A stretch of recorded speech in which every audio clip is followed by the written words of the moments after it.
man, putting in work last night against the Milwaukee Bucks. What's going on with you, Coop? How you doing this week, sir?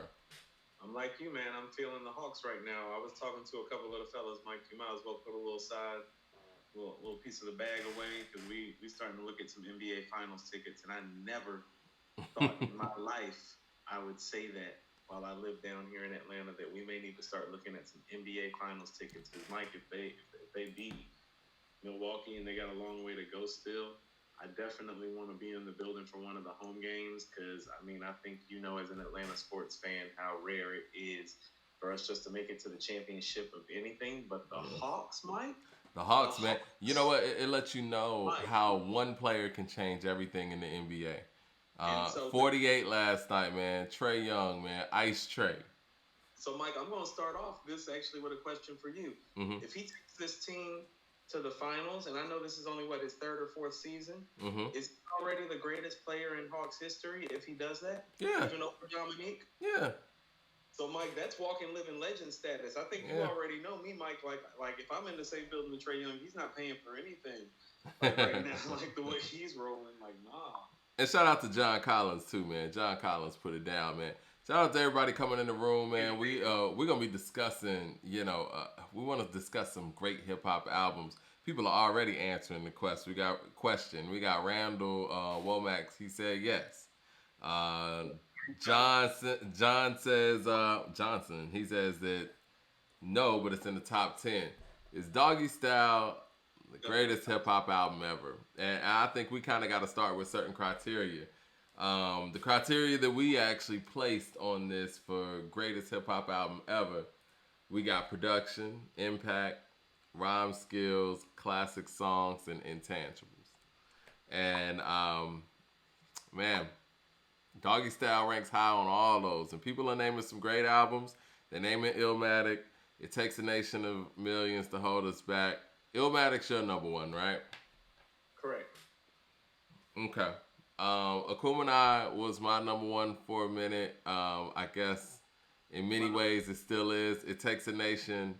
It's tough to beat as well. I'll put it like this. My five, I would say, takes a nation, Akumenai, um, in no particular order. Illmatic, the Purple Tape, and Doggy Style. I mean, we got four of the same five pretty much, Mike, because I got Illmatic, Doggy Style, The Purple Tape, and Aquemini. That's actually my top four, Mike. My top four is actually like literally Illmatic, Aquemini, The Purple Tape, Doggy Style.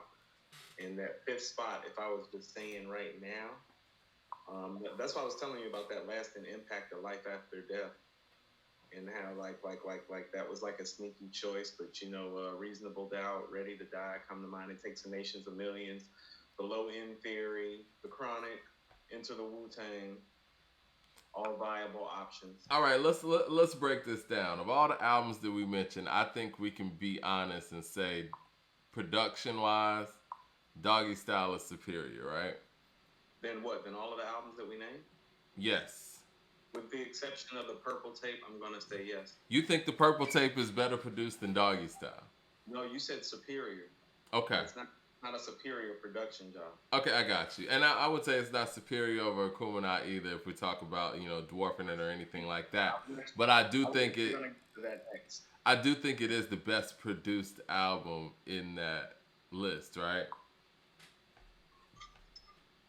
If what we're discussing in terms of production isn't just the beat, but also song selection, Mm-hmm. sequence, executive production, Yeah. and engineering as well, then yes. Okay.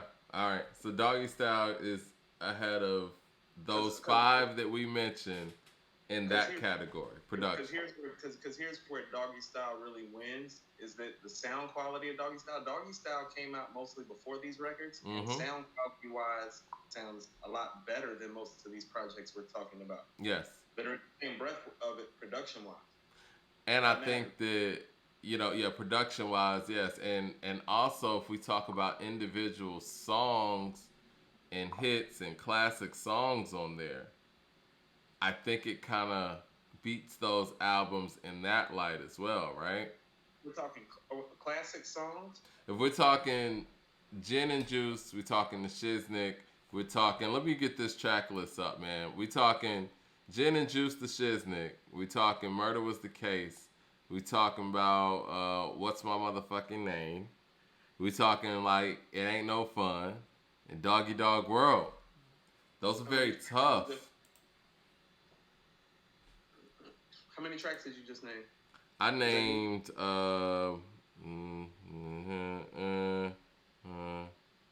I named 7. Yeah. Okay, so the Purple Tape and Equimini have more classic songs than that on them, and that's the same amount of classic songs, at least that's on Illmatic, and that's why I have those albums ahead.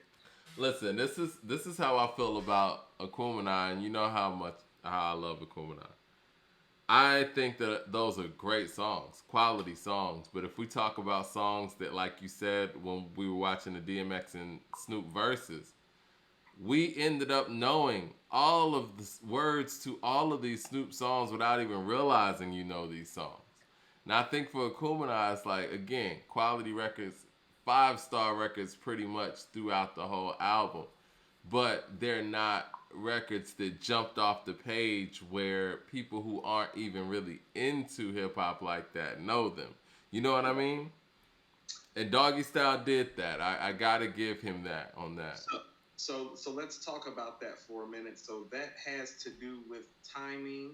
That also has to do with Deep Cover and The Chronic preceding Doggy Style. So he was set up for success, like very, very, like first of all, set up success like nobody before him, Mm-mm. and very few since him. So let's put it on a proper scale. And also like let me say this too. Like Snoop is rap's first real big star. Over LL? LL was a big star, but I know what you mean. Bigger No, than that. Bigger than that. Yeah. yeah, it's different because even with LL, it was still what I would say cultist and cultural. Even with Rakim and Kane, Public Enemy, it was still a little cultish and cultural. Snoop was a star, as in like MTV, Rolling Stone. But that was on the strength of the music because it's not like he had the personality that he has now. Like, a lot of people understand Snoop as being Uncle Snoop and, this boisterous character and all that. He was shy. The music spoke. So let's talk about that right quick too. First of all, when he came out, people talked about his delivery being the best delivery they had ever heard next to Rakim's. So immediately he got placed in a conversation with Rakim for how easy and silky his delivery was. That was immediate, okay? Right. And so also with that, and I think people forget this because over a course of time, he's become of more of a character and a persona than a rhyme sayer per se. But the guy that you're listening to on Doggy Style, he can rap his ass off, Mike. Oh, yeah. And he's a dope MC on Doggy Style. The Shiznit is my favorite song. It's because it's one of the few times that you see Snoop actually flex on the mic, and the results are pretty stunning, when he does. So, a lot of his choices about how he's lyrically toned it down per se, Mm-hmm. wasn't always that way. And Doggy Style is the reminder of that. Like when you listen to him just rhyme on records like Gin and Juice and Murder Was the Case and The Shiznit and What's My Name, like the ease at which he's delivering his bars was kind of like unheard of, like outside of Kane and Rakim, I would say. And so it was very groundbreaking, like on a few levels, because he was coming from the West Coast. He was coming off the Chronic. Like he's like Doggy Style's the first rap album to go #1 on Billboard, Mike. Well, a lot of people in the chat are going crazy right now, and for people who are saying that the Chronic is better than Doggy Style, what would you say to them? Because I'm seeing this a lot in the comments. No, Mike, I've been saying this the whole time. It's like he's the only guy that's the author of 2 of the best 10 rap albums of all time. But Doggy Style is better than the Chronic because because Snoop's at the forefront of Doggy Style, where he is sidekick on the Chronic. He is the reason that Doggy Style is better than the Chronic. Because production wise, you can't tell me that the Chronic is better than Doggy Style beat for beat, Mike. You can't. That's a hard sell. I mean, what I would say about the Chronic, and I felt like this listening to them side by side, the Chronic had a little bit more substance than So Doggy Style because, talking about the LA riots, you got songs like Little Ghetto Boy, you got those records that are a little bit more in depth, but that wasn't the direction on Doggy Style. So I'm not gonna really, count off points for Doggy Style on that. And you still got a Murder Was the Case on there too. Doggy Style was kind of made to kind of make you forget about all that tension and have some fun again. Yeah, yeah, yeah. No, that's real. And the fact that Doggy Style was so big to come after a record that was held that high, it kind of lets you know that it is slightly better. Mike, Yeah. it slightly better numbers wise. It charted slightly better numbers wise because if I'm not mistaken, the Chronic debuted at number 2. Like everything that it did was slightly better, and that's because, well, quite frankly, it was a year later. Snoop was slightly better, and he was at the forefront. No, you're right. And the results, and Mike, the results were stunning. Gin and Juice was number 1 on the rap charts for 6 months straight. Mike, think about that. Well, and I think you bring up a really good point. On Doggy Style, the producer was able to go be a producer, and the artist was able to full-fledged be out there and be the artist. And Daz and Dre are sitting down behind the boards, and Snoop is on the mic, like the way we would want it to be. So I think we all can agree that on a production level, you're giving Doggy Style a 10, correct? Right, but this is also what I'm saying too. It's like, what I'm saying, it's better than the Chronic. Like we talking about like my number 4 versus like my number 7. Yeah, with all of those things involved, again, with the success, you just mentioned the Billboard charts, the singles, how current a 1993 album sounds in 2021. Mike, it's pretty astonishing. Billboard charts, Mike, because we had never seen nothing like that happen before for a rap artist on Billboard charts. We never saw a rap artist go number 1 and then stay there. We never saw a rap artist use 5 million records. We never saw a rap song stay number 1 on the rap charts of Billboard for 6 months straight. And it wasn't compromised or gimmicky either. It was done in a hip hop way. It was done in a way where it's like, this is really hardcore shit, but it's successful hardcore shit. Mike, think about how Life After Death starts off and how big is when Life After Death is starting off. And what is he saying? I'm trying to sell records like Snoop. People are mentioning Juvenile 400 Degrees. I don't even know if that's in the conversation, to be perfectly honest. And I say that respectfully. And I do think that Juvenile is one of those few artists that has a song that we will be playing for the rest of our lives. You're going to hear Back That Ass Up for the rest of our lives. That song's not going anywhere.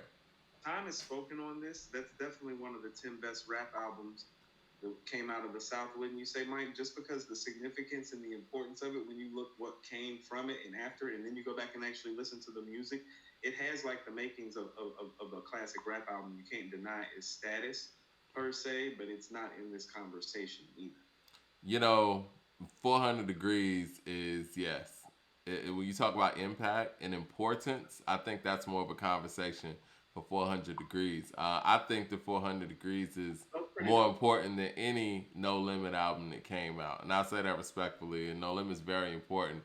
I think No Limit's important for other reasons, but it was more of a collective thing for No Limit. Not to sidetrack too much, what do you think? You think Ghetto Dope is No Limit's most important album? Important? That depends. They did so much so fast because it's like a lot of people that are fans of P would probably tell you like Mr. Ice Cream Man. Ice Cream Man is probably his most important project. I thought it was TRU. I thought it was the TRU album. That was the one that really jumped everything off. I feel like it's Mystical's Unpredictable. A lot of people feel like it was C Murder's album. Yeah. Hey, Soulja Slim with Soulja Rap. Yeah. But the one that got them over. Or was that independent? I feel like maybe Soulja Rags was independent, maybe. Yeah. What would you say is that record for No Limit that really did it? Was it Body Body? Yeah. I think so. Like, did it. Look, in my opinion, that's my favorite No Limit record ever. Like the song, Body Body. That's my favorite No Limit song ever. No Limit Soldiers comes to mind. Make 'em say comes to mind. Body Body's better than those. I'm sorry. I think No Limit Soldiers is closer. I never was a Make 'Em Say fan. That was No Limit going commercial. You had the Records though. mascots and Records though. Like, don't be mad because they make it. Nigga, we make it. Like, no, don't do that. Don't do I, that. look, I liked Is There Heaven for a Mike, Gangster I wasn't too. a big fan of theirs in high school, Mike, but I have to give him his props for like Yeah, what he did. yeah. Business wise, you already know what I think of him, Mike. Like business wise, I take him almost over anybody I think ever. there was a post on According to Hip Hop last week where we were like, who would you take business advice from first? And it was P or Puffy, and I think P won like 75% to 25%. You should have Well won by respected. more, but it's like that. Well Like, respected.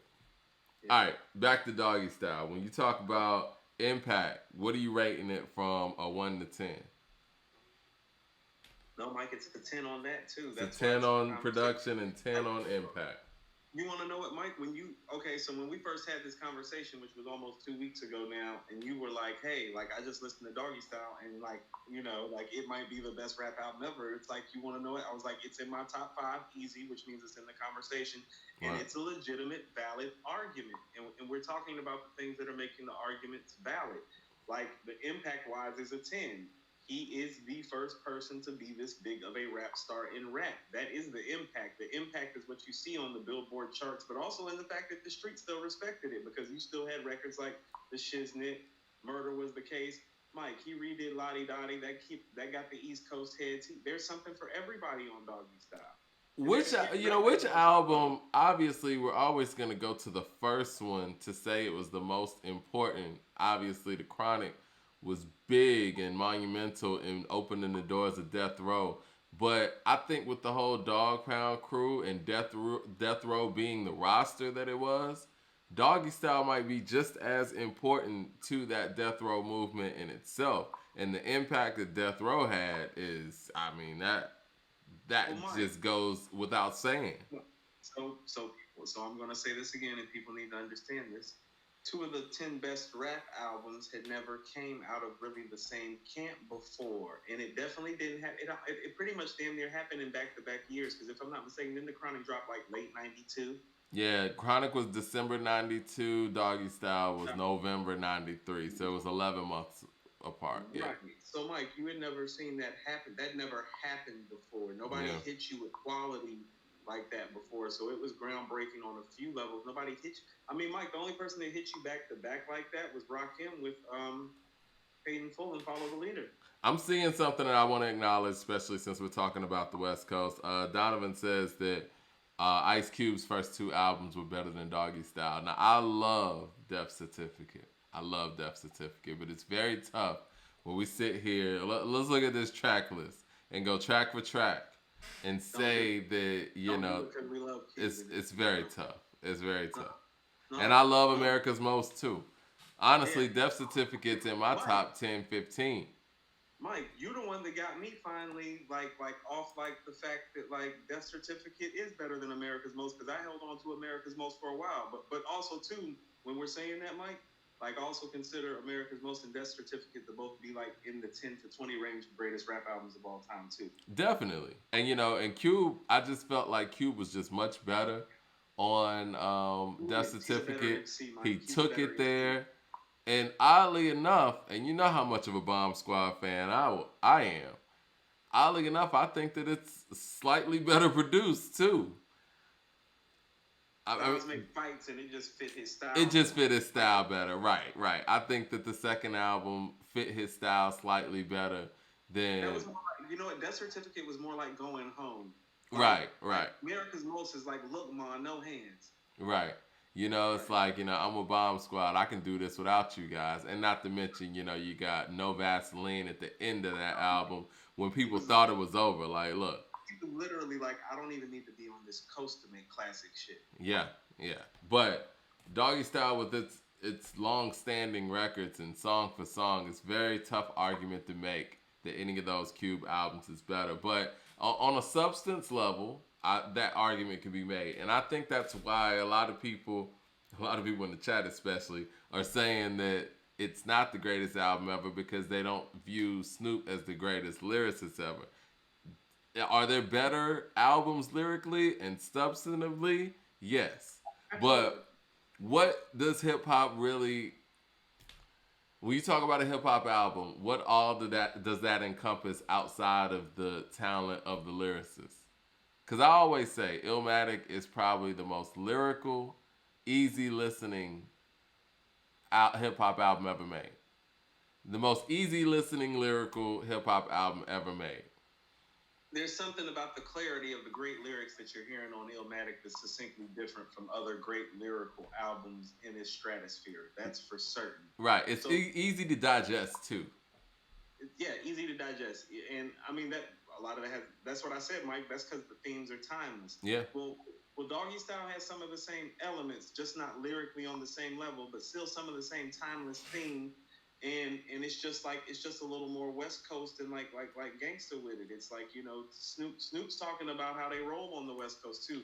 And that's what I mean. It's like Doggy Style is the fun side to the West Coast. The Chronic is the reality of the West Coast. Well, You know since what we're I'm saying? talking about that and substance and these type of projects in comparison, what would Like you rank rhyme skills on the criteria for Doggy Style? Like, what would you rank the rhyme skills on Doggy Style on a 1 to 10 scale? he's a great MC on Doggy Style. I would probably give him an 8 or a 9. Like cause here's the thing about it, Mike. It's like, don't you know all the words? Yeah. That means he did something to you. Again, being a great lyricist and being skilled as a rhymer isn't always about, spitting a triumph first. Well, you want to know what, Mike? I'm going to have to go back to Paid in Full with Rakim again. Doggy Style is probably the first album since Paid in Full that everybody really knew the lyrics to most of the songs word for word. I mean, even songs that never had a video, like when you hear "Guess Who's Back in the Motherfucking House," like you know the rest of the words. Everyone does. Yeah. And it's been and that's the other thing too. The rhymes on Doggy Style have been copied so many times by other people. It's like Slick Rick. Artists. Yeah, yeah, artists. Jay and Nas have bitten stuff off Doggy Style. yeah, Big is talking about trying to sell records like Snoop. yeah. You want to know why, Mike? Because when he was at the top, they were all on the sideline watching, hoping to get to that point. And really, none of them really ever got to that point. Like, Snoop Doggy Dogg was the biggest rapper ever. I think the only thing that was, I mean, when it happened, like he was just immediately out the gate the most popular hip hop artist in the world. I think the only thing that kind of equates to it is when 50 came out the gate with Get Rich or Die Trying, and he was on the tip of everyone's tongue. And it was like everyone knew who 50 Cent was. Even if you ask your mom, your grandma, or whatever, everybody knew who 50 Cent was. I don't think there's anybody, if you say Snoop Doggy Dogg's name or Snoop's name, they don't know who you're talking about. And that's off the strength of Doggy Style. That happened immediately.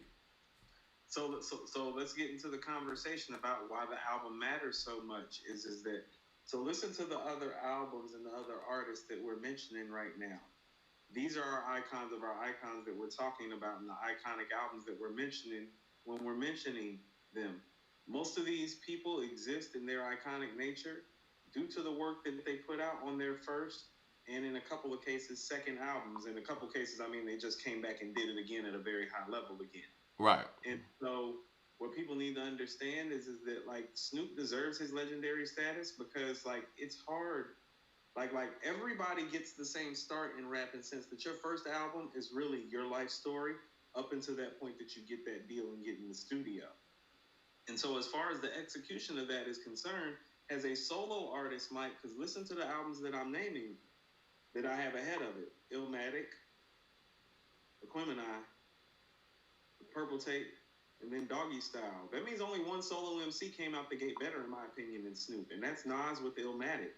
Because and of course, you're not going to put anybody ahead of that. Outkast is a group album. Yeah. So we're talking about just as far as like a solo rap album, Mike. Oh, Mike, it's the second best solo rap album of all time. I'm going to be honest, man. Like, I guess it depends on how I feel. But there are many days that I would rather put on Doggy Style than Illmatic. Mike, I totally agree with you because some days I don't want to hear that life's a bitch and then you die. Some days I want to hear that it ain't no fun if the homies can't have none.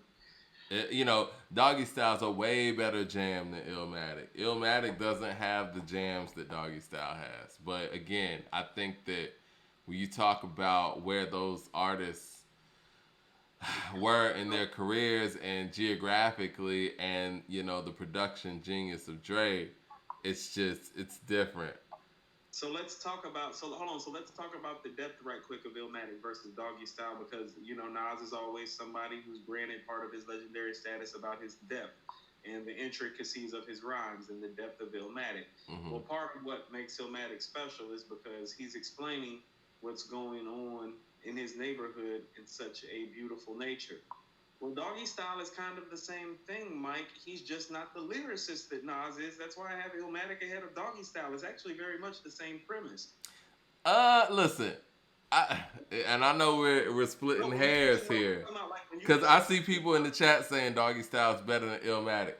Is there a song on Illmatic better than just like if we were doing a versus, right? And we were playing these shits back to back or going song for song. What would Nas play to combat Murder Was the Case? he would probably have to play Memory Lane or no, he play Represent. He play Represent. That doesn't do it. It doesn't. No, It that's what I was doesn't. not Mike. When I told you I have it at number 4 for a reason. That's why I said it's a conversation. There, like Mike, Yeah. there's not too many times people are going to have a conversation with me about Illmatic, and I think that another album, and you can go song for song, and it's a conversation. Doggy Style is one of those albums. So when you're like, what he got for Murder Was the Case, I'm like representing. You're like, that's not going to do it. It's like shit. You might be right. That's why it's a conversation. Cause you got, I think he could even throw the shiznick on New York State of Mind, and you know, no, I'm just saying New York State of Mind would win that, but it's like, I'm about to but say, again, Snoop got that's not gonna throwaways. He got no, that's what I'm about to throwaways. say. And in that case, that's not going to cut it. But that's why it's a conversation. Yeah. And so if you look at it, and that's why I was asking you something that I thought was very important because it's like you said, if you actually just look at the tracks on Doggy Style, it's only 11 songs, right? Yeah. How many features is it, Mike? It's about 4 features, right? We know we have the Ain't No Fun. Yeah, we got the Ain't No Fun features. You got Doggy Dog World features. Dog World, Um, you got you know, Lady of Rage on For All My Niggas and whatnot. You got RBX and DLC and Corrupt on Serial Killer. Okay. So he had about help on half the records. Yeah. No. I mean, the question isn't who's the more talented, but yeah. Let me finish my point. So we Go ahead. got 11 records, but we got about half of those records that have guest appearances on them, and those guest appearances help make those songs classic, do they not? Oh, definitely. Dog's performances. Yeah, they did. Okay, so stop. Let's back up for a second. Let's go to Illmatic for a second. How that MC help looking on Illmatic outside of one verse? There is none. Nah. And there we go. And so now we have the difference. So But you know what? Let me play devil's advocate with that though. How's that production help looking? Hold on. So he's got prime Dr. Dre, and he's got a slew of MCs to help him. And we're having a conversation about it with a guy that really pieced the project together by himself. Okay? Okay, well, I'm gonna play devil's advocate here. Let me play devil's advocate here. Go ahead. What that production help looking like when you got DJ Premier coming off of making a classic record? None of those guys were Dre in '94, Mike, and you know it.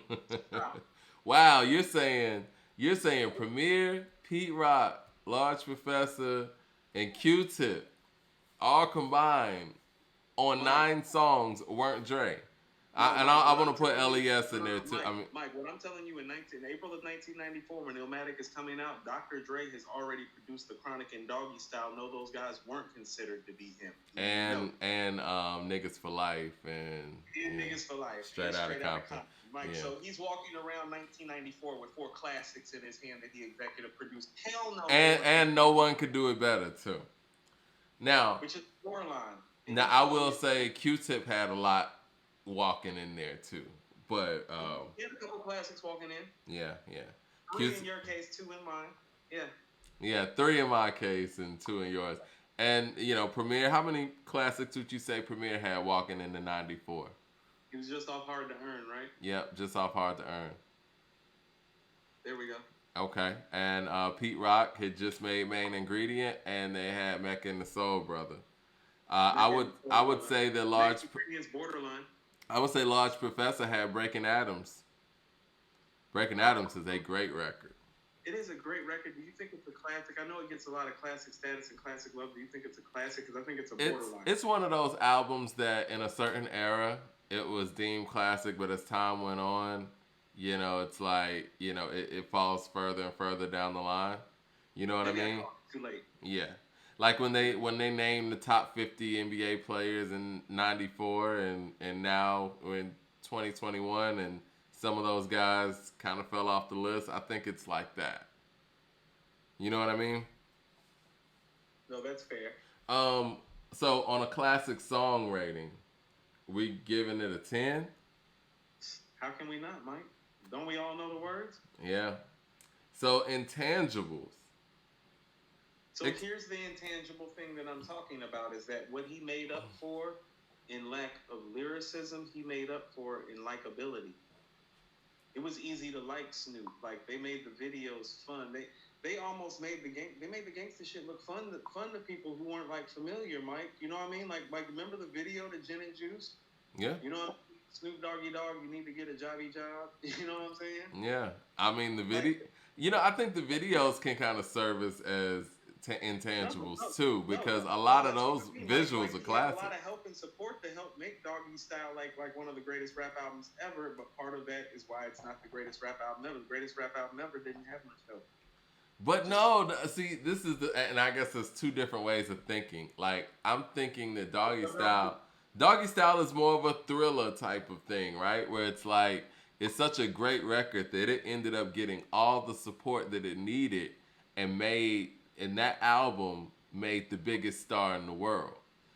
And from everything down to the performances, you got the Motown 25. I look at that as like when Snoop came out in the wheelchair at the MTV Awards. Like you got iconic moments like that are centered around this album. And you got the whole death row culture that is centered around this album. Because let's be honest, death row wasn't centered around the Chronic culturally. You know what I'm saying? No. And so for that reason, and again, Illmatic's a brilliant record. It's like it's one of those albums that was brilliant. You could sit it down and keep it moving. But Doggystyle was brilliant, and they kept it working because it was like there was work to do. Well, here's the thing about you don't have seminal performances like when Snoop came out in the wheelchair from Illmatic. You don't. Okay, well, stop. Well, here's the thing about it, too. Like, this is what I mean when Snoop had a leg up in a few ways. Like, and some of it's fortunate, some of it is unfortunate. Here's fortunate. You got Dr. Dre, so you get to be on the deep cover soundtrack for a movie starring Lawrence Fishburne, who's a big black actor in our community at the time and still is pretty big in our black community right now. So you had that as your first real shot, so people get to take a good look at you. It's a great record, Mike. It's one of the best rap records ever still. Yeah. And so you have that in your pocket. Then you help make one of the, like when The Chronic came out, Mike, The Chronic was easily one of the 5 best rap records you had ever heard when it came out. You understand what I'm saying? Yeah. But is that not pressure though, Coop? You know what I'm saying? Hold on. I'm saying that to say that it's like The Chronic is probably like number 7 or 8 on my list. But that happened like around like 2000, 2001 when that happened. When The Chronic came out, that was an easy top 5 rap album of all time. Like from the moment that it came out. Let me just say this. And so he had that. No, he had that walking in. He was already the co-star on one of the 5 best rap albums that you had ever heard. And then Mike, and people forget this. No, he had an actual murder case, so he was getting publicity. So when he's coming out in the wheelchair, no, Mike, like the transcript was out about like an actual shooting and him having to flee from like the cats trying to shoot him. Like, it's a lot going on in the wheelchair, Mike. So when he's coming out the wheelchair, you got to understand, like everybody's reading these articles and stuff too. And so he had the music on his side. He had Dr. Dre on his side. He had a supporting cast on his side. He had Interscope on his side. He had the publicity on his side. Listen to what you're saying. Now, hold on. Nas had some dope producers from New York in a book of rhymes. Now, degree of difficulty matters, and so when we go to degree of difficulty, I'm gonna tell you something right now. I remember after Michael Jordan won his first ring and was going into a second ring, they were talking about him as the greatest player of all time after his first ring. But here's why: when you looked at that team that he won a championship with, versus the teams that people just watch Magic and Bird win championships with the 80s. It was like, yeah, this guy got to be the greatest because those teams really, when you look at them, don't match up outside of Mike. And Scotty on his best day. Well, see, when I think of teams, I think of the production. I think of the production that Nas had, and honestly, when everything that you just mentioned, I feel like Snoop's degree of difficulty was higher because it's a level of pressure that Nas didn't have to deal with. No, listen to what I'm saying. Listen to what I'm saying. G Thing was one of the biggest records, period. No, And it probably was the biggest rap record ever at the point. exactly. So you got that going on. You got that going on. You got a follow up deep cover, and you got a murder trial going on as well, and you got to record your debut album, and you can't have no flop because the Chronic was great.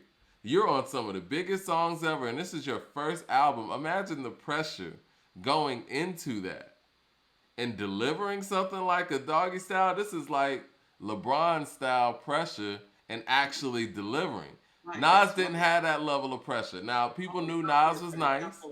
He was anticipated.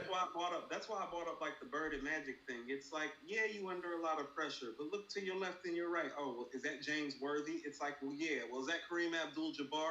It's like, well, yeah. Is that Byron Scott? Yeah. Is that Michael Cooper? It's like, yeah. It's a little different. No.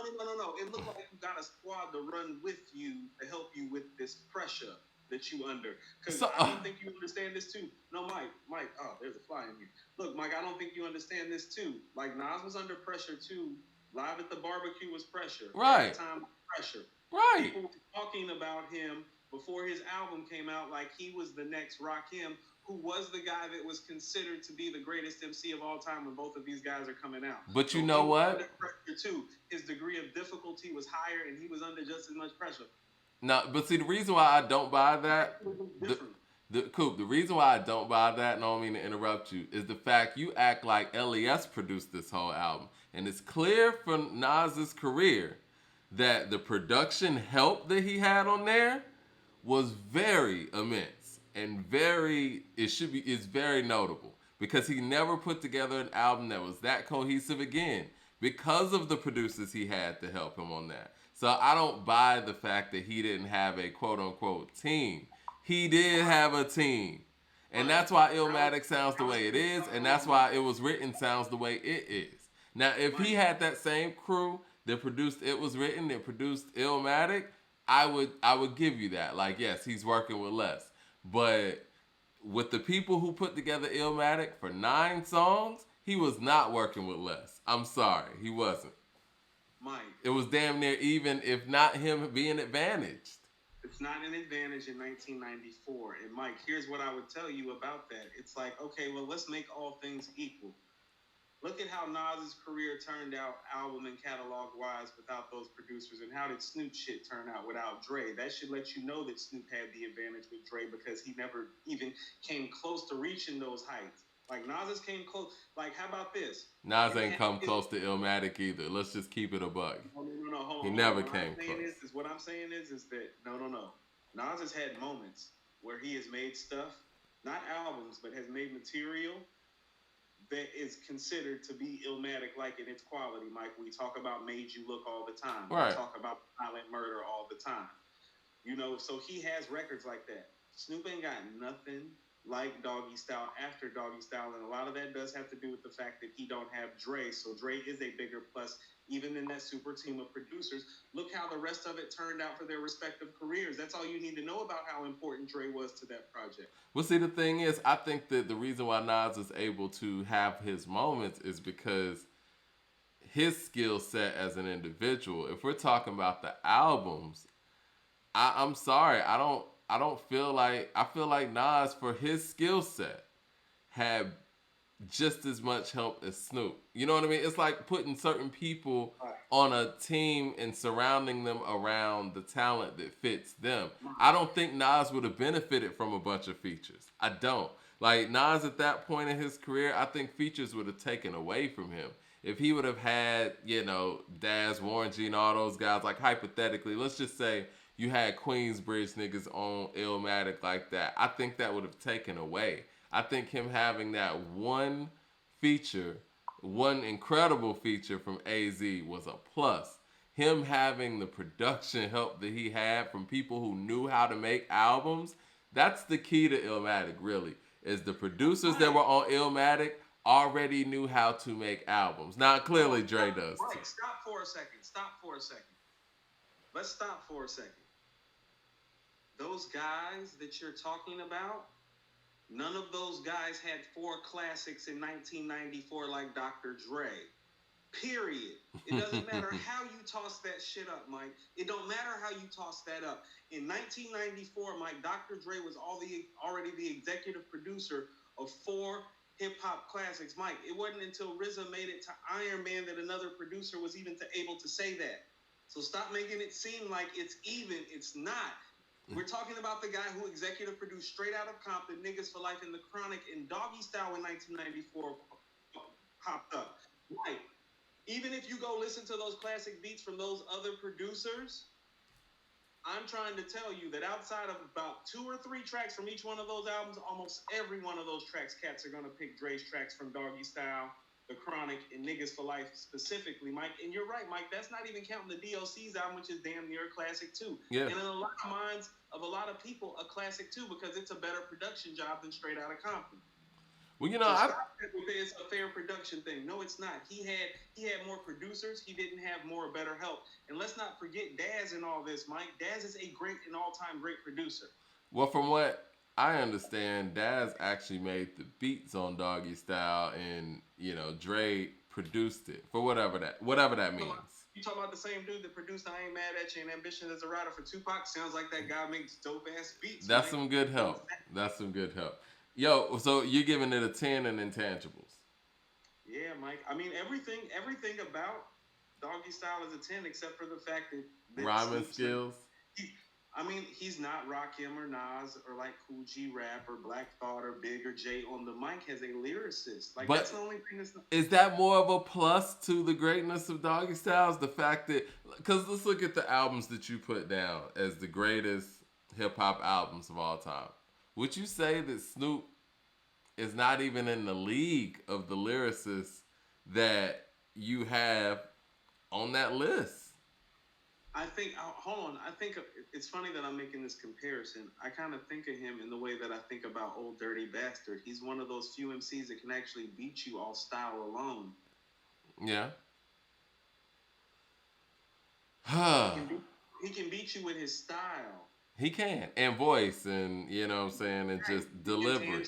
Mike, yeah, the voice, the delivery, like that's a voice we had never heard before too, Mike, because it was like kind of like Southern-ish, but it was kind of like real West Coast gang. Like we had never heard it before. From the depths of the sea. Yeah. Man, I think that's a really good argument, man. Obviously, we're talking hip hop, we're talking MCs, and Nas is Nas, right? So I think if you put Illmatic out there, people are automatically going to pick that because of how brilliant it is, and it's Nas at his height, and it's Nas at his best brilliance being able to put it in a song form. But, Mike, yeah. Weren't Jordan's first 3 rings more difficult than like Bird's 3 rings and Magic's 5 rings, though? Like those first 3 specifically? I don't know. I will say this because, and the only reason why I say I don't know is because as much as I love Jordan, Jordan's number 1 to me. But Jordan won against, a Laker team that was at the end of their rope, and everybody else he won against didn't win anything and didn't have any kind of winning experience. And he didn't beat teams that were as good as that Laker.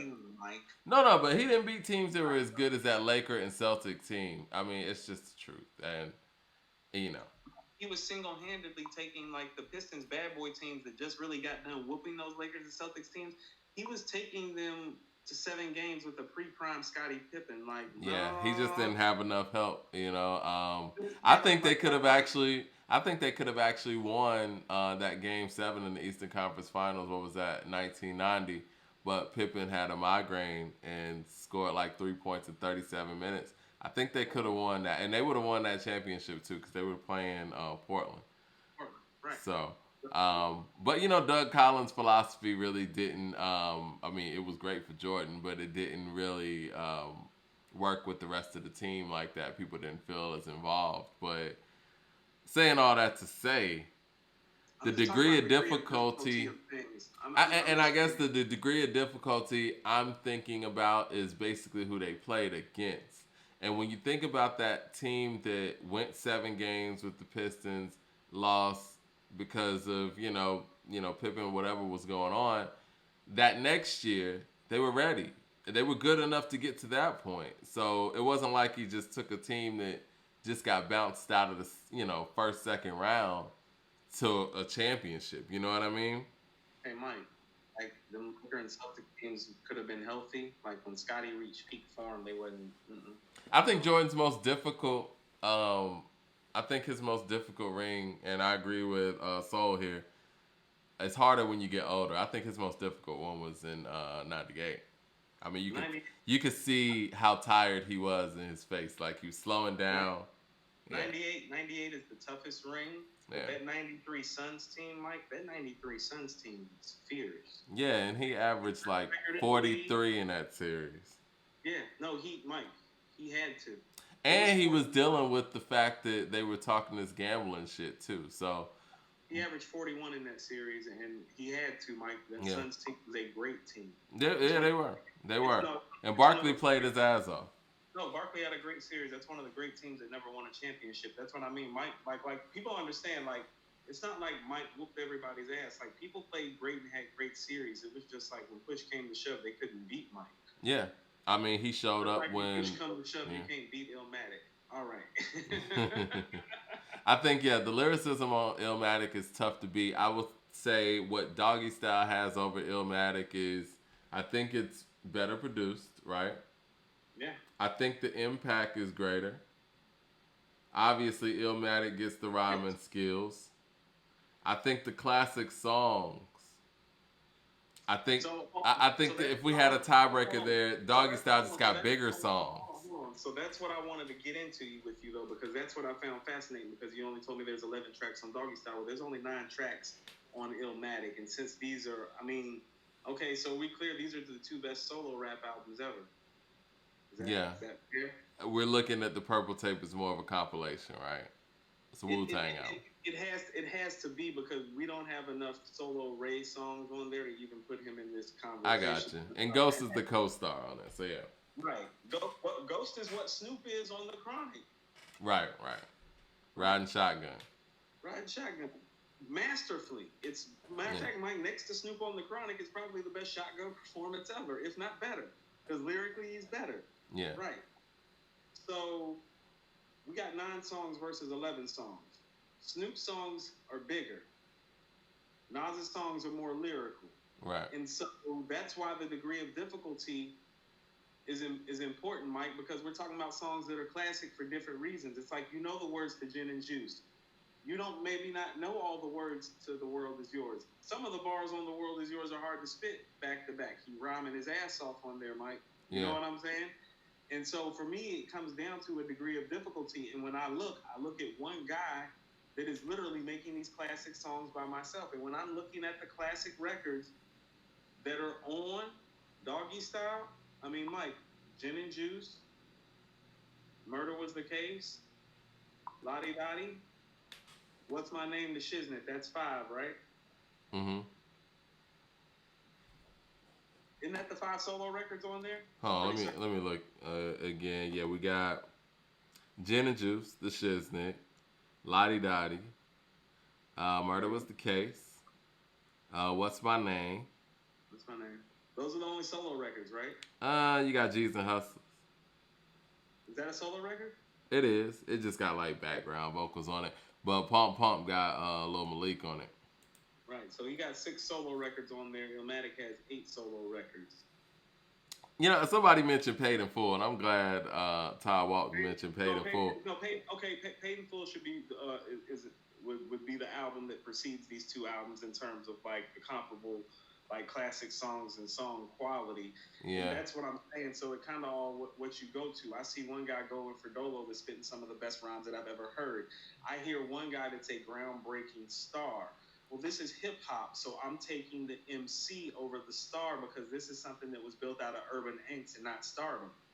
That's true. And Donovan said, take the mainstream success out of it and compare both albums. Yeah. Okay, so if you take that out, then I mean Snoop's not winning, and that's I mean, but that's kind of what I'm saying too. This is built off urban angst, not off mainstream success. And the I don't only like the reason villain. why I even, because you know me, I don't normally even count any of that stuff.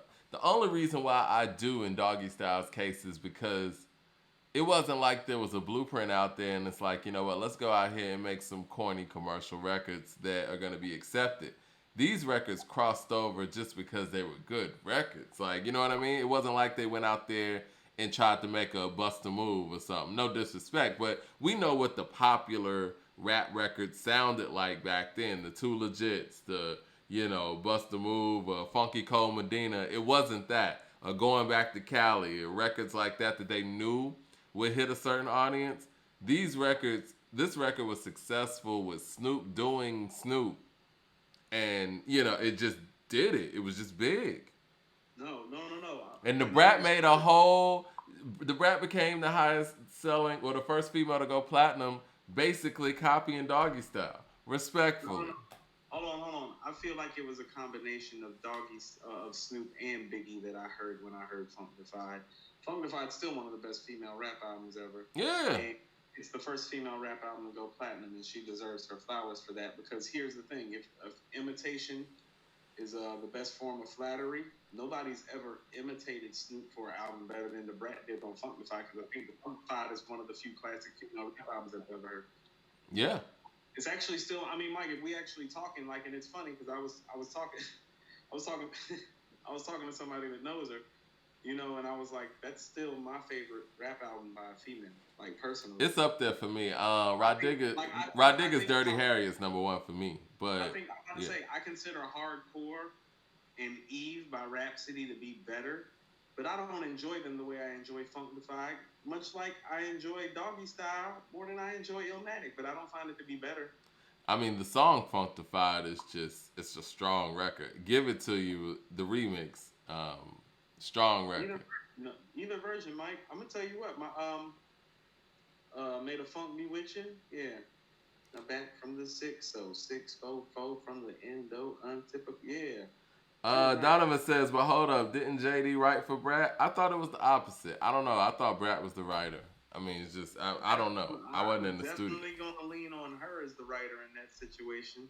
Yeah, I mean that's what I was thinking, but you know, I don't know. I haven't been in the studio with any of them to see. You got that famous photo where it's the Brat and Biggie in there. I guess they were recording B side or whatever, and they both got a pen and pad. And people be like, I thought Big didn't write. He had a pencil in his hand.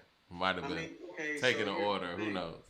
So here's the thing. Even when they recorded that, it's like, okay, so that was probably like 93 ish, 94 ish. Mm-hmm. He might have had a pen and paper, a pencil and paper with him still. Sometime he might have still been perfecting the whole no writing it down thing. Because when he's doing Brooklyn's Finest with Jay at 96, he's not writing anything down. But this is 2 years prior to that.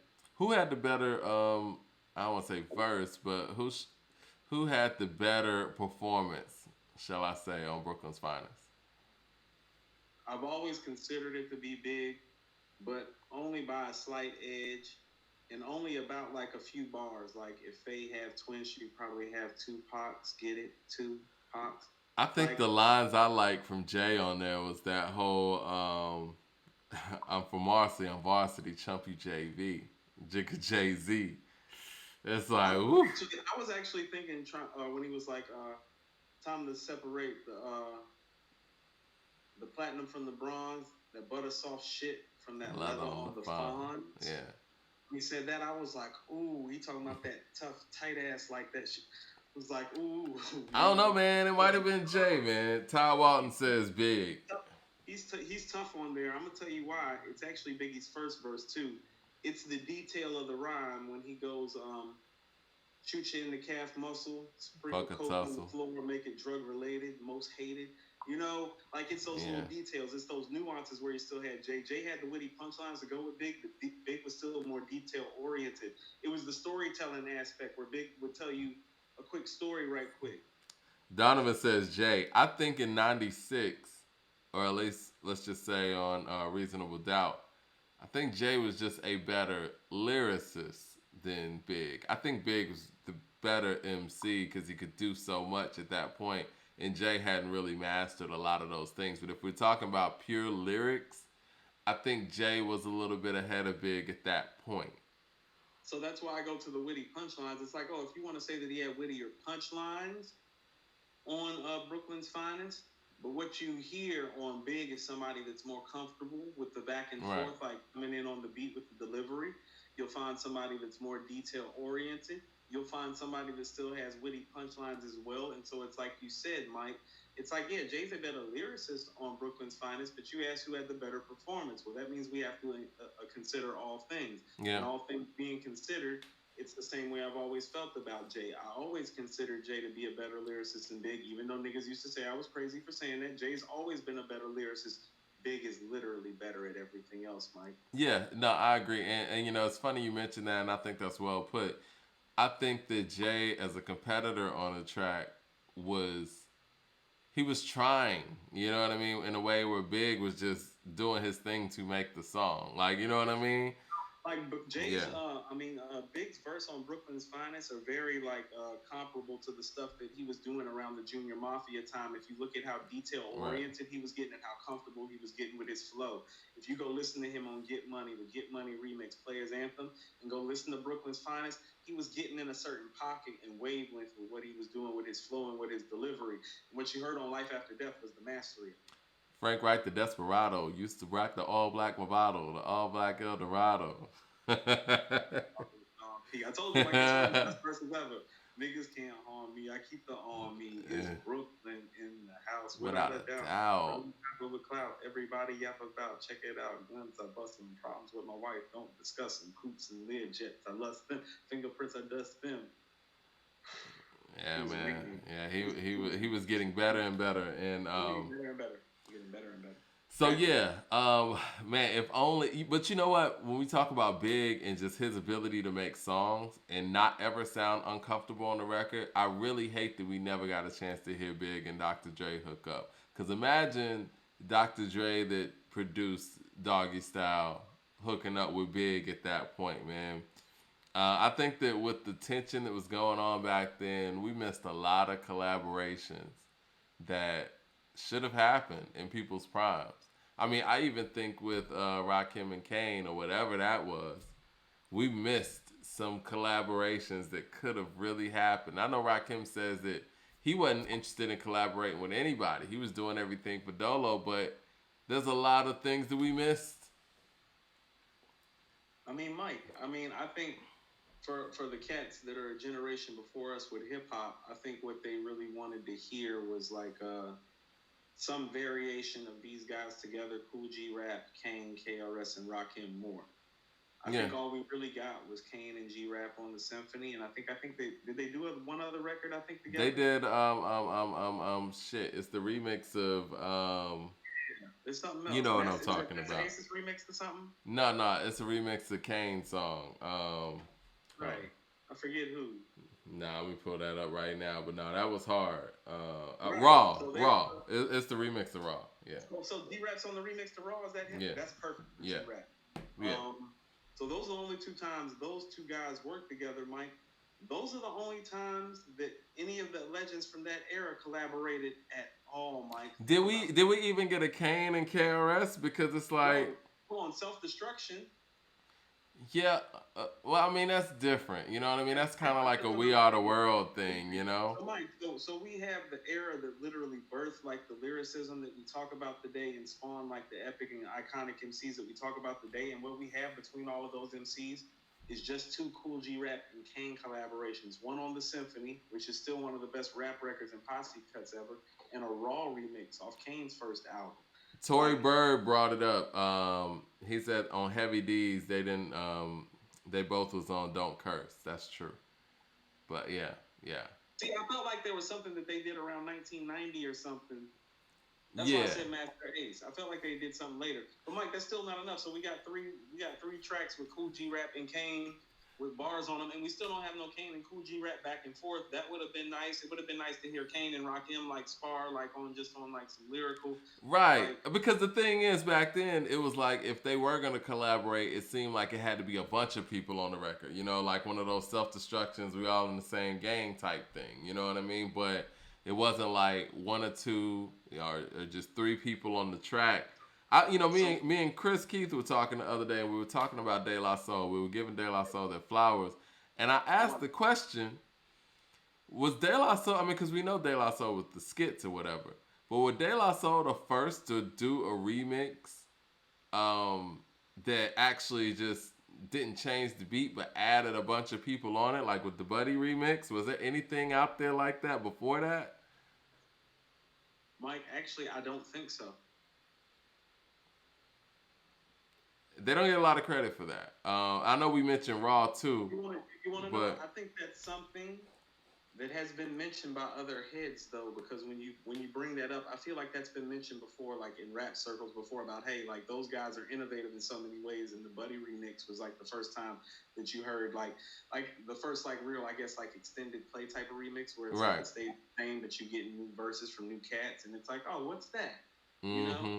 So Right. kind of like ground, but like I mean, can we just wax on De La right quick? They are probably of all the all time great groups, they are the most subtly groundbreaking of all Definitely. of them, and that's why we The don't most give them. creative by far. And I would put them right there with Outkast as most creative because I consider Outkast and De La to be the two most creative of all the hip hop groups ever. Definitely of the legendary groups, but of all the legendary groups, because I mean, I think when we're talking De La, we're talking Tribe, Outkast, Wu Tang, right. Public Enemy, NWA. Of all those groups, they're the most subtle, Right. I and it think shows. that I think the Outcast is, and I said this the other day. I think Outcast is more De La influence than they actually are Tribe. When you talk about how they put together projects and just changing up everything and the creativity that Outkast has, which I believe is really Outkast's hallmark on a So mainstream level. what if I told you I thought it was both? What if I told you I thought the first two albums I could hear Tribe's influence, but the last two I could hear more De La? Yeah, yeah, yeah. I could see that. And but Yeah. where I give De La the edge is the fact that Outkast does skits so seamlessly, and the way that That's they do why skits, and the way they put their skits with their songs. I, Tribe didn't do that. that's why I bring up Aquemini and Stankonia because it's masterfully done on Aquemini and Stankonia, whereas on So the Southern Playlistic has some Playalistic, good skits too, but I mean, ATLians didn't. on Southern Playalistic and ATLs, it feels more pieced together, like skit wise, like Midnight Marauders was, where it's like it's not as seamless or creative, I even though could it's still see that. classic shit. I could see that. Yeah. Yeah. Especially with the Stankonia skits were very De La esque. Yeah. Prince Paul inspired. Yeah. So, but yeah, I just found that interesting to think that we don't really get to the bottom of who really originated the remix. I mean, you got people who really made the remix famous, like Puff, and I guess you could say R. Kelly too, in some way, shape, or form. But Hey, Mike, it might have been Q-Tip that referenced De La because I think a lot of people looked at the Scenario remix as that record. mm, Because I think that was because when the Scenario remix came out, that was definitely the biggest hip hop remix record ever.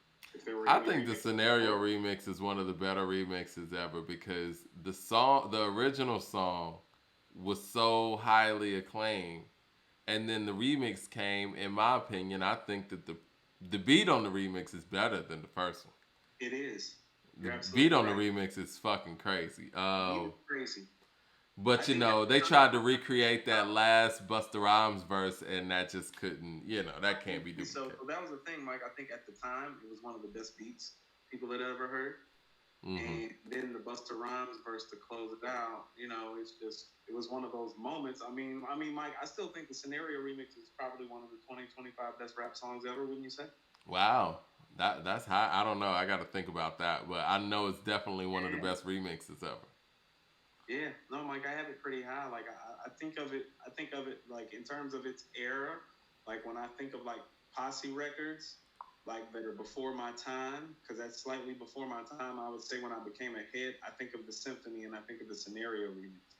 Mm. Like two records specifically, if we're talking posse cuts, as far as like what a posse cut record is supposed to sound like. And then I think the next record that came out that I thought was to the level of those was when I heard the Flavor in Your Ear remix. Yo, Versus needs to, I mean, because we're talking about production and stuff. I mean, Versus needs to kind of dial back and get back to the producers. I mean, they need to have a Versus that's about producers again. Because, it's, I mean, it seems like they're kind of running out of people to use. I mean, but I think it'll No, get, plenty of people to use in this hip hop community, Mike. They just need to kind of like reference their community first. yeah, I think that, again, this really, really works in a different light for producers because I think what we saw in a couple of these verses, I think it was the Two Chains one. It was the Two Chains and Rick Ross. We saw that the B sides count more than the hits, for certain artists. That wasn't the case with Snoop Dogg. Right. But I don't know if you saw that Eve and Trina, but Trina it kind of got revealed that Trina has more core B-side records than Eve does. And I feel like Trina came out on top because of that. And yeah, and that was really unexpected because when I think about it, Eve doesn't really have those B-side records like Hey, that. you want to know what, Mike? Mike, I didn't even watch it all the way through. When I read the record list, I was like, oh yeah. I'm like, yeah, she won. Yeah. The energy was different. I was like, oh yeah. I was like, yeah, yeah. I was like, oh yeah. I was like, she a problem. She a problem. It's a problem for you. Yeah, Trina made quality records low key. Yeah, she did. Eve had a great career, but again, I don't think she has like those cult classic records. Did she have a great career? Did she have a great moment? It's a good question. That was my takeaway because even when I read the tracks out, I was like, hey, like, are we overstating it? Honestly, yeah, we are, and I think that, and I don't say this disrespectfully, I think the Brat would have been a better matchup for her because they both have such huge records, and get out my head. That's a much more fair fight. That would have been better for her, but to go, it would have been more fun. Yeah, it would have been more fun too. Yeah, because they both had some mainstream hits and they were big, and they had some features on some other big records. But with Trina, she could hit you with that stuff that only the heads know, and the people that rock with her know. And Eve don't have responses for that, or didn't have responses for that. Like, you want to know what it is? Trina had hit records to match Eve's hit records. Mm-hmm. But it was those B-sides, Mike. It's like, oh no, she got some bangers. I told you, Mike, Be All Right. That's my favorite Trina record. That wasn't an A-side record when it came out. It ended up being like the second or third single off that album. Yeah. But I remember that was the B-side record to Baddest Bitch, if I'm not mistaken. Now, I don't know if people are going to watch this. I'm sure it's going to be the talk of the internet Saturday. But this Bow Wow and Soulja Boy is going to shape up just like that, and Soulja Boy has way more B-side type stuff and core things than Bow Wow. Bow Wow has the stuff that he has the big records from when he was younger. But when Soulja Boy plays the more relevant B-side core stuff that didn't hit the radio, it's going to blow him out the water. About to get really cold on the sparks.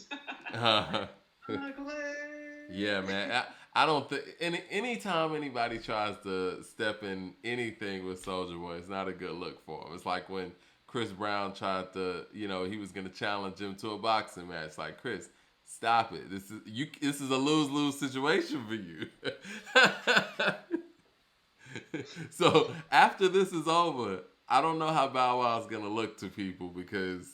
Isn't it funny how these hip hop waters like navigate in terms who has like Teflon like type of like? Isn't it funny? Like, yeah. Isn't it all funny? Cause Soulja Boy could play a song like "The Nigga We Made It" with Drake. Mike, that's still my anthem. Mike. Bow Wow ain't got nothing for that. Mike, that's Mike. Mike, every time I land in another country, that song plays in my head. Yeah.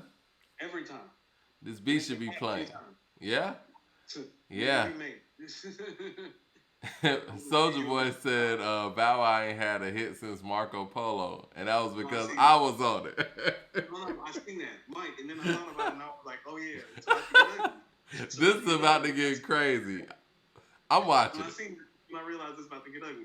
Oh, I know you gonna watch it. I just can't. I don't prescribe to that happy shit. Tell you right uh, now. I tell them to their face. I don't prescribe to that happy shit.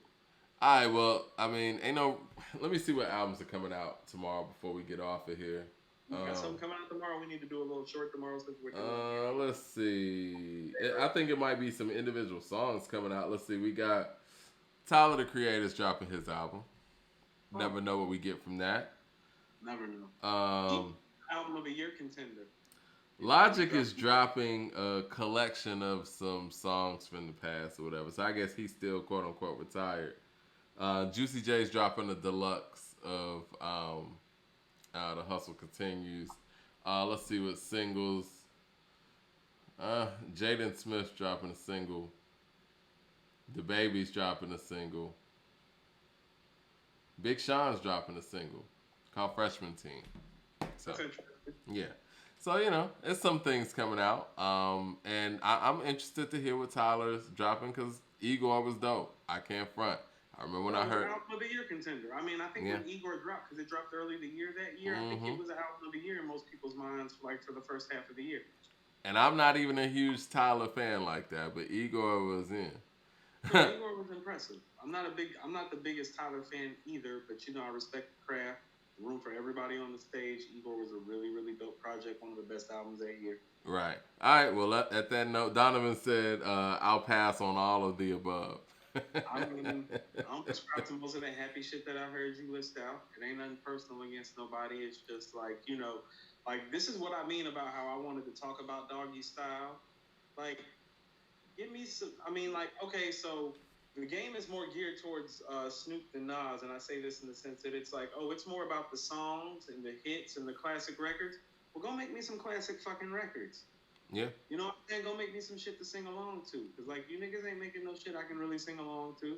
Like, let's just call it what it is. It's like, you niggas not Nas, but you niggas not Snoop either.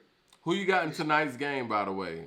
Speaking of Snoop in L.A., we got the Suns and the Clippers tonight. I think Chris Paul's coming back. Chris Paul's coming back, Mike. Raised in Atlanta, born in Charlotte. Oh, okay. Went to high school and college in Charlotte and Greensboro, respectively. Let's say this again. Chris Paul was making the news when he was in high school, not just in his city right outside of Winston-Salem, but in North Carolina in general. He's been a bad motherfucker for a long time, with Brooklyn having its injuries and Giannis not being able to shoot. I think this is the best opportunity for him to get a ring. Mm-hmm. I hope he does so for the state of Carolina because I think he's one of the 5 best point guards ever. And I think this ring will cement that. I think tonight they go up 3-0 and he gets a step closer to the NBA Finals and cementing his legacy where he belongs. Who you got in the finals? You got the Suns and the Hawks or the Suns and the Bucks? You want to know what, Mike? I literally wanted to see how Game 1 went between Milwaukee and Atlanta. I'm like, if they let us take one, we're going to end up taking this series because this team is young enough and naive enough. If they don't give no fucking, they just happy to be here. They're having fun. So now that we stole one, oh, it's really game on. So I'll get as somebody that's, like got dual citizenship in North Carolina and Georgia, Atlanta and Charlotte, respectively, mostly. Oh, can't wait for Chris Paul to come to Atlanta for a finals game, and I'm sitting there. You're gonna be sitting with me with the rest of the crew. Right. This is what I say about the matchup with Milwaukee. People talked all kind of shit about Ben Simmons, but at the end of the day, Ben Simmons is a 6'10", 6'11" point guard. This is what Trae Young had to deal with that whole series. Now, this is easy. And last night showed it. Now I don't have to look over this 6'10", 6'11" guy. So here's what I think, and here's what I always said. It's like when I realized that, like I knew Atlanta had shooters and that they could shoot, but when they started hitting shots in the playoffs, Mike, I'm like, oh, if they gonna shoot in the playoffs like they did in the regular season, like the shooters, like the role players, if they gonna shoot like that in the playoffs, oh, they're a problem for anybody because when the games slows down, you need people on the court who can shoot. The Hawks have that. They have a playmaker and they have shooters. They have rebounders. I was gonna say the rebounding last night was impressive, and I think that was what won that game. And it was really tough to even see that Milwaukee was the best rebounding team in the NBA. What happened is Eastern Conference, in not the NBA, Eastern Conference. I'm sorry, yeah, in the Eastern Conference. What really happened was a lot of their rebounding power and their big bodies got ran off the court because they just can't guard any of the people in Atlanta. See, because that's what I mean. Atlanta's young, fast, and sleek. So Brooke what we're Lopez finding out, had no business on the court. you know what we're finding out, and this goes back to one of my favorite terminologies: styles make fights, Mike. And what we're finding out about the Hawks is because of their youth, athleticism, and their kind of naivete. They're a matchup problem for all the teams that they face. They're winning these series not because they're the better team, but because what they do and how they play. It's a matchup problem for these teams because none of these teams have their teams geared to beat a team like the Hawks. They're geared to beat Brooklyn. They're geared to beat LA. They didn't see this coming. Beat the Hawks. They didn't see it coming. And that, so what's happening is that they're having to play them for 2 to 3 games to get a game plan together, but it's usually 2-1 by then. That's what Golden State benefited from early on when they made their run because no one saw them coming. People would, Mike, even when they went on the 73-9 run, people thought it was kind of flukish. Yeah, no one saw that coming. People, like you said, people were gearing up to build their team to beat LeBron or whatever he was doing. You know what I mean? They didn't see what was forming over here, and that's what Atlanta looks like.